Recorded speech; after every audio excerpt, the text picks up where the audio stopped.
Now I have to come up with an introduction, and I haven't even had any time to think of doing it. This man runs Pudd'nhead Press. He has published, I don't know how many people other than me, but a ton, and it's double plus awesome, including people I can't even see. I know Tom Roby's there. I think that's you. Yeah, he waves. I'm like, I knew he's got a lot. And he is, and Carol. And I know that he also published a book from a woman who is the feature in the end of January.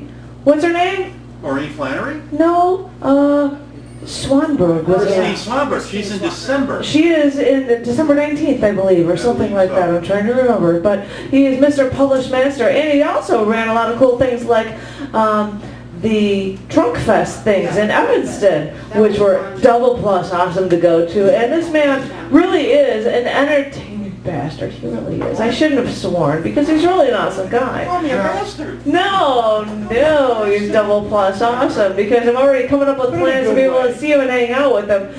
This is, everybody here knows it. He's a phenomenal performer.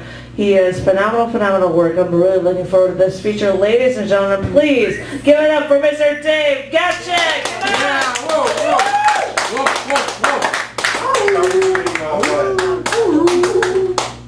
I didn't wash you out like Vito, though. No, that's fine. Sorry, Vito. I was just trying to get you moving along. I was afraid you were going to share Revenge of the feature. And Vito, this is you dropped your egg on the stage. Are you ready? Give it to me later. What? Okay, here. Incoming! Somebody jump on it. Kingpin! I'm going to start with a couple covers, which is something I normally don't do, but I felt like it today. This is by E. Cummings. I like my body when it's with your body. It is so quite new a thing. Muscles better and nerves more. I like your body. I like what it does. I like its hows. I like to feel the spine of your body and its bones and the trembling firm smoothness in which I will again and again and again kiss. I like kissing this and that of you. I like slowly stroking the shocking fuzz of your electric fur and when it comes over parting flesh and eyes, big love crumbs. And possibly I like the thrill of under me you so quite new. By E. Cummings. I take credit for writing that well. But this is a guy who I always miss, and he was a great poet, Mr. John Dixon, and we can never get enough of his stuff, and I know Tom Roby likes this poem a lot. It's called Excavation. If they dig us out of lava, will I, guitar in hand, be discovered standing on a tree stump beneath their window, singing some bawdy serenade, and you, draped over the windowsill above, still giggling and tossing a rose through the fresh evening lava, much to the disgust of the scandalized neighbors, not as yet dug up. Or will I, if they ever dig us out of lava, be discovered standing guitar in hand on the tree stump beneath your window, singing some bawdy serenade in the fresh evening lava, while you, fearful of what the neighbors, not as yet dug up, might think, are discovered sulking in an easy chair somewhere in the house, hiding from the window, a wilted rose in your lap, a dull dead dream in your eye, and a tear on your cheek that looks like amber. Or, if they ever dig us out of lava, will all they find be a tree stump in your yard, and you asleep with the window locked, and a guitar full of lava in the closet somewhere on the other side of town, and me in the kitchen of another house drinking a stein of lava to forget, content with the thought that the neighbors, not as yet dug up, may sleep on peacefully and undisturbed.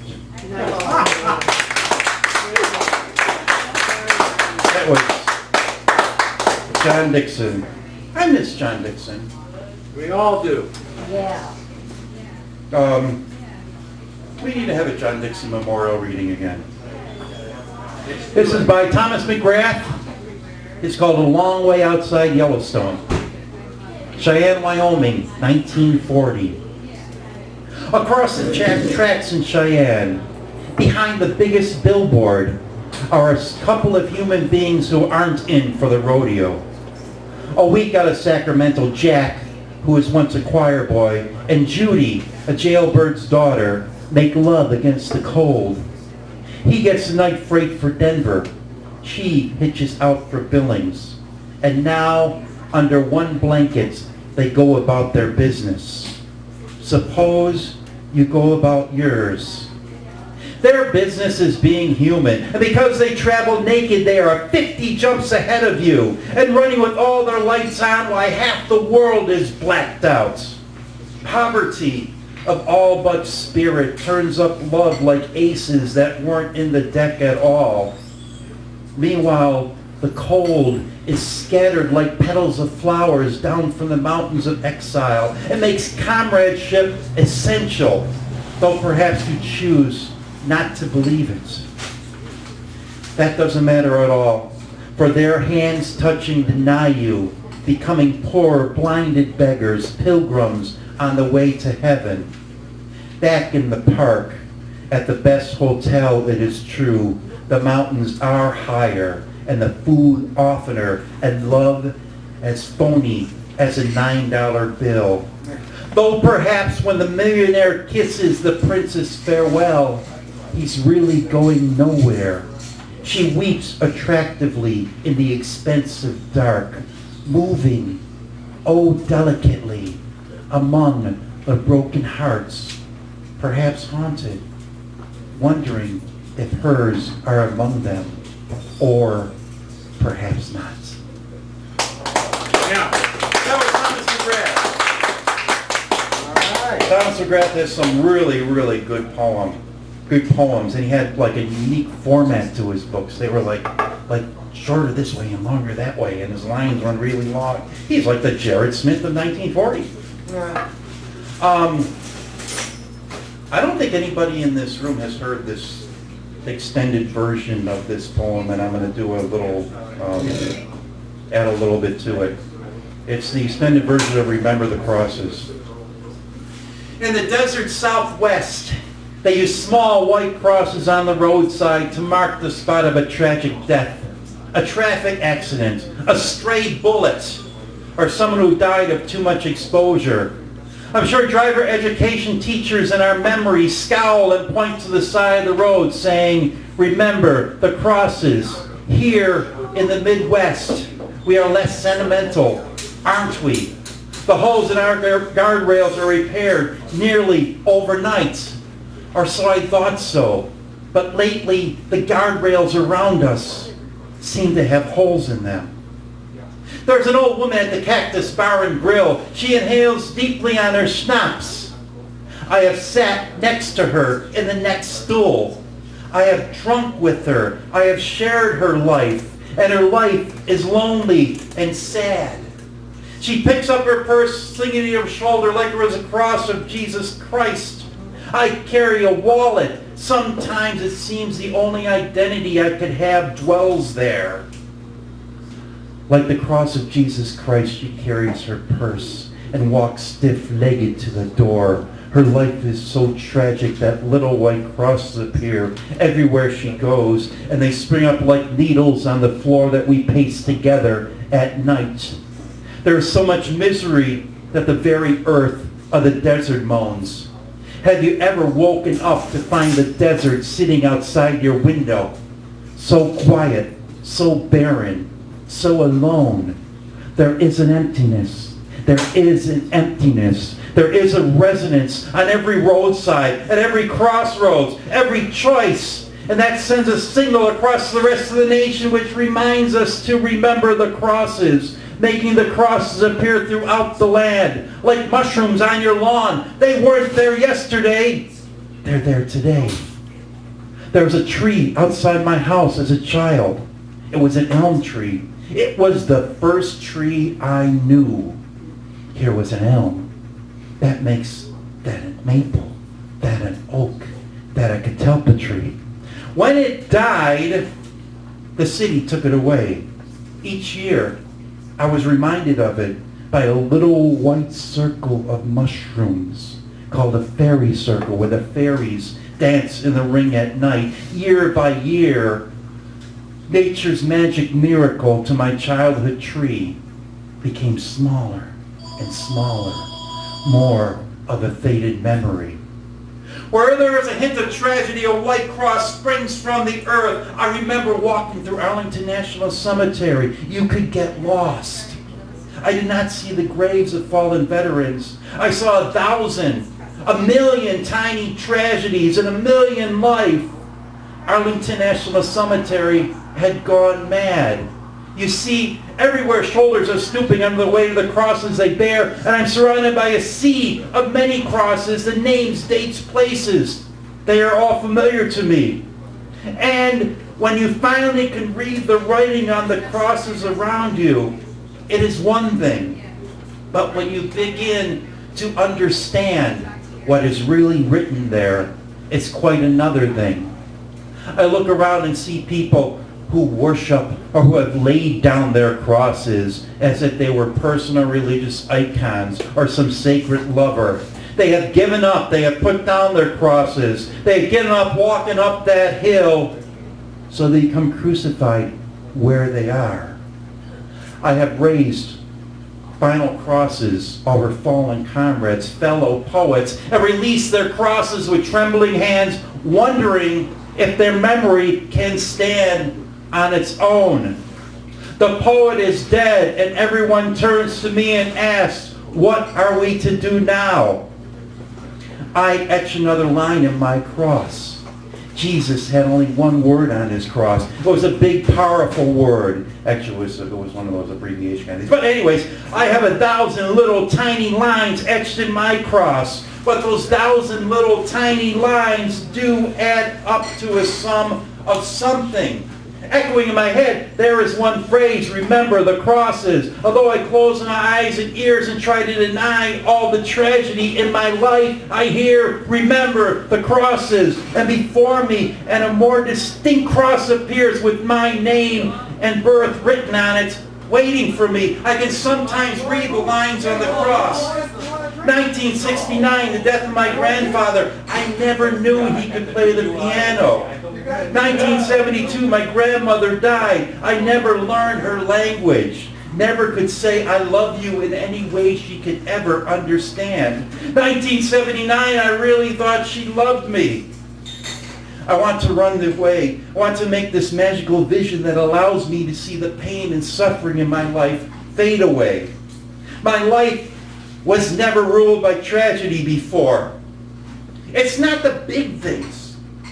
You run your hands over the big things and they become smoothed out. It's the little things, the things you don't understand. You run your hand across them like they were braille. You try to understand and read them, and your fingers come away bleeding. And I really thought she loved me. You see, every day there are little tragedies that drive us, that drive against us, and they pound at us and become embedded in our lives, and then we spend all night trying to pry those little tragedies out of our lives, and we never could. I've always wanted to make some place where people could come and hang their crosses at the door, a place where sadness and tragedy, where my sadness and my tragedy cannot penetrate. But this is something I have learned that I cannot really do. For I was born here in the Midwest. And in the Midwest, I have learned I must be less sentimental. Yeah.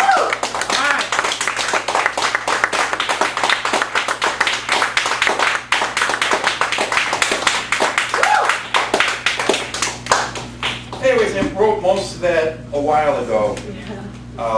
I hardly ever perform it. People sometimes yell at me when I perform it. You're in the poem. There's a lot of like scary places out in Cicero and Berwyn and Riverside. Carol, did I ever take you to the clown cemetery? No, but I've gone there. You've gone to the clown cemetery? There was a train crash in like 1934, I think it was, and the circus train crashed, and all the clowns died, and all the elephants died. And they took the clowns and the elephants and they buried them in the cemetery. And sometimes, late at night, you could hear the trumpeting of the elephants in the distance, like that carriage that just went by. But this is about something else. Where is the cemetery? Woodlawn Cemetery, I think it is, right at the corner of Harlem and Cermak. Actually, Cermak and First Avenue. It's there's also the Druids that led the Bughouse Square funeral. They were marching in the front of the funeral when they had the funeral. They're all buried there, and it's a really eerie thing with their 10 gravestones all in a circle. And it's a scary place. And sometimes you can find a bleeding stop sign. If you drive through Riverside, there's a stop sign that somebody's head was put on one time and the blood drips down at night. There's resurrection. But this is, no, it's far away from Resurrection. This is about Cermak Pond. The guy fell over and broke through the ice in the pond one day. They called the police and they brought divers suited up and jumped into the hole the guy fell into. They broke up the ice around it with an axe handle to find the guy. They couldn't find him, but they broke up the ice enough that the divers got in there with safety lines and looked around the pond, and they never found him. The guy disappeared through the ice. They never found him. He's still somewhere in that retention pond in that park. They looked all over the next spring. Everybody looked around the shore in the shallow water, but they couldn't find him. He haunts the retention pond. He's still down there. He reaches out his icy fingers during the winter, and you can hear him pounding on the ice. Bang, bang, bang, bang. You can hear him pounding on the ice, trying to get out, just like he must have done that night when he died. Bang, bang, bang, bang. No one knew who he was, but they see him sometimes when they're out there ice fishing. They look down in the water and see his face down there through the bubbles, looking up through the holes. No one fishes there anymore.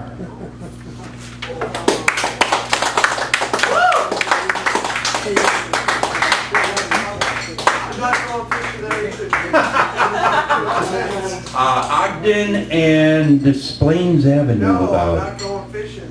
Want to go? Yeah, we can I go. don't care what you say. No, let's go. Let's go. We can do it. We can do it. We can do it. We'll bring Janet. Janet, can you swim? I'd like to be under the sea. What? Yes, I can. Yes. I can. Okay. We need a victim who can't swim. J.J. Jameson, I don't think he could swim. I can make a joke of not swimming for my poem under the sea if only He's in I could enough swim, deep but- water already. He's in really deep water. Always has been. No, I went up to Wisconsin one time with JJ, and we're going to meet some friends of ours on an island. So I said, okay, JJ, get in this canoe. And I put JJ in the back of the canoe, and I jump in the front of the canoe and push away from the dock. And I start paddling, and I look around, and JJ's ramrod straight. And I'm like, what's wrong, JJ? I don't like boats. I don't think he was ever in a boat. I need something to distract me from you. A world war or the apocalypse. Some kind of natural disaster or tsunami. Rising out of Lake Michigan, washing everything away. A city on fire. I need some kind of natural disaster to get you off my mind. I want to set fire to this city. I can handle ashes a lot better than I can handle this. All the places, all the memories of you erased at once. I need some kind of natural disaster to get you off my mind.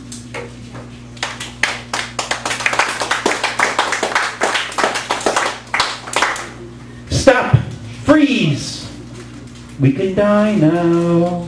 Me, cherubic, standing on unseen worlds, you with an impish gleam, basking in glow of suns unseen. I know that it gets better than this, but I choose to cherish this moment. It's a still life, something to cling to when things are different between you and I. It's a feeling, it's a mood, it's a gesture, something we could cling to when it's different. You and I etched, frozen in time. Stop, freeze. We could die now.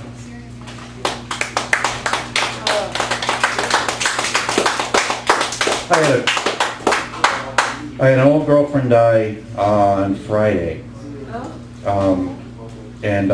This is about somebody else's death. It was on the Mississippi one summer. It's called Burial. The girl had asked us to scatter her husband's ashes on the Mississippi River at his favorite fishing spot. I hold your remains between my fingers, poised above the water. I try not to feel you. You become grit between my fingers. I let you go. You remain on my fingers.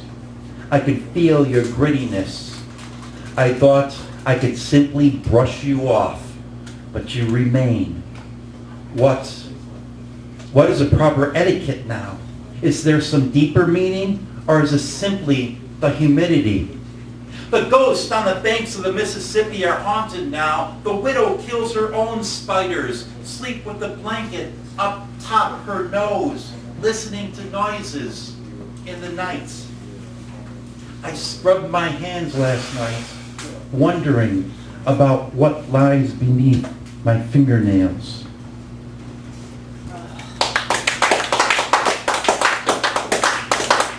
When he looked at the wall of his life, he found a hole in the honored place and searched for a peg to fill it.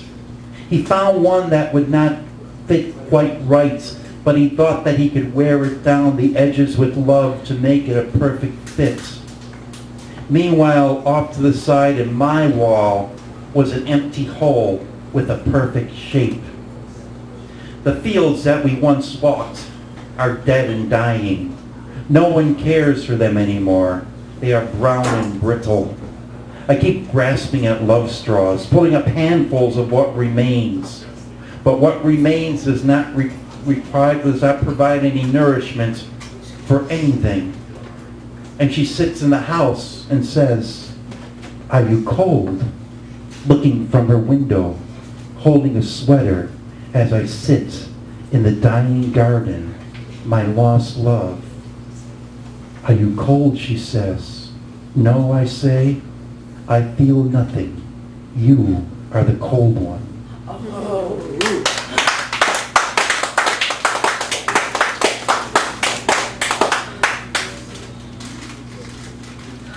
But, anyways, I've been in a weird mood lately just because everything's going on.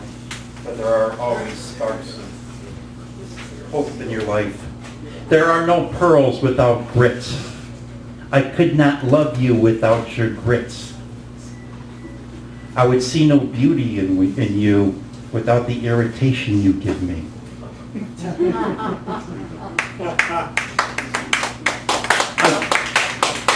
I cut out little pieces of my heart as bait, and I cast them out over the water and watch as the little tiny fishes come up and eat the pieces of my heart. There are parts they will not eat. These, I think, must be the bad parts, the only parts that are left.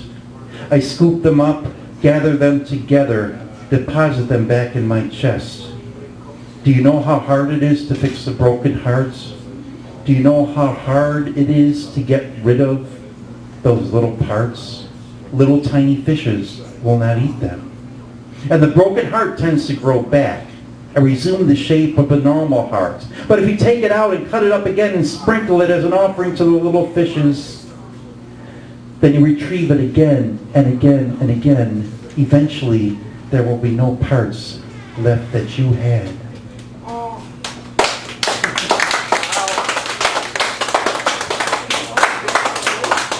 How do you think of the election? I put the seed on the tabletop and I scream, grow, grow! But there is no soil here. The plant cannot grow because there is no soil here. Where is our soil? Where is the fertile ground where what waters us? Where is our sunlight that nurtures us? We can't expect a seed to grow on a tabletop. How do we expect ourselves to grow? We are expected to flourish in an environment that does not provide what we need. And the only thing that will let it grow is common ground. And there seems to be no common ground between any of us. And the seed sits there on the tabletop.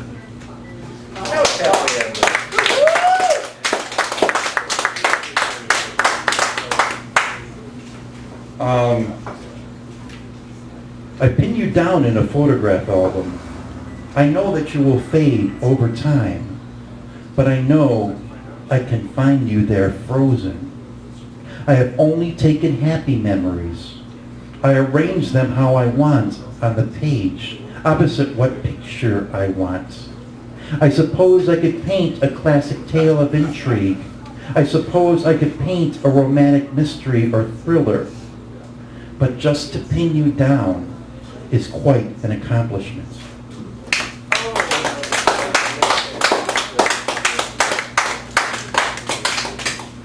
Sorry for bird stepping all around here.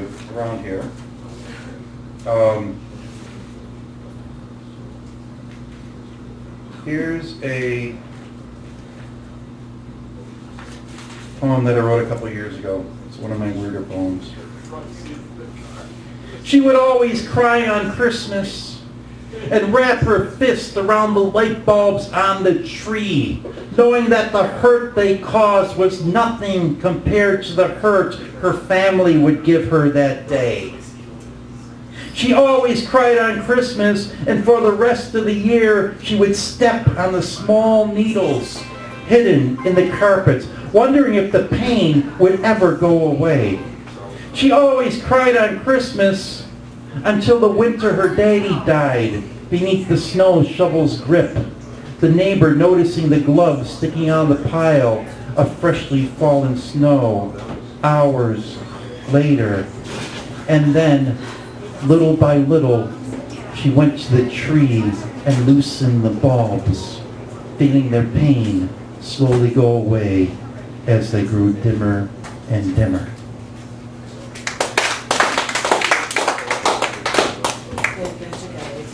Okay, one more. Well, we're after 9 already. Okay, sorry everybody. No, I didn't mean to go you did over. no less awesome. Oh my God, this is awesome hearing everything we have. This is a 20-minute series of poems. Okay, 2 short poems. Okay, Janet? Yes. I can feel even now, the slight caress on my ankles, tiny fingers. You can let things wash over you sometimes, but the undertow calling you forward is usually stronger, and it draws me in your direction. I could drown in your ocean, linger in the chambers of the sea. I shall name this place Omaha Beach. I shall not wear my trousers rolled. I will walk along your beach and eat a peach. I have heard the mermaids singing, and I think they will sing for me. And with a simple word from you, I will drown.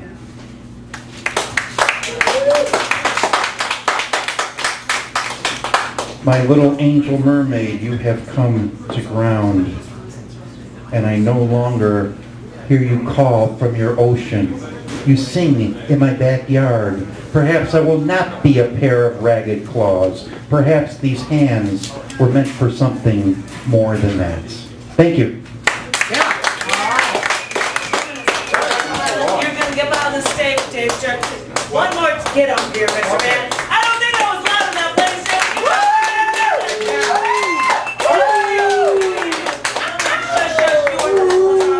Thank you, Janet. Who's featured next time? Oh, no, you got your Christmas show? Oh, well. I want to get Tom Roby and Janina show I'm doing December 21st. Oh, well, oh my gosh, somebody after so yes, hold on. Tom and Janine, you want to be in the show December 21st about, whatchamacallit? Okay, great. We're all going to take the reindeer. Take a reindeer. We'll bring our horns.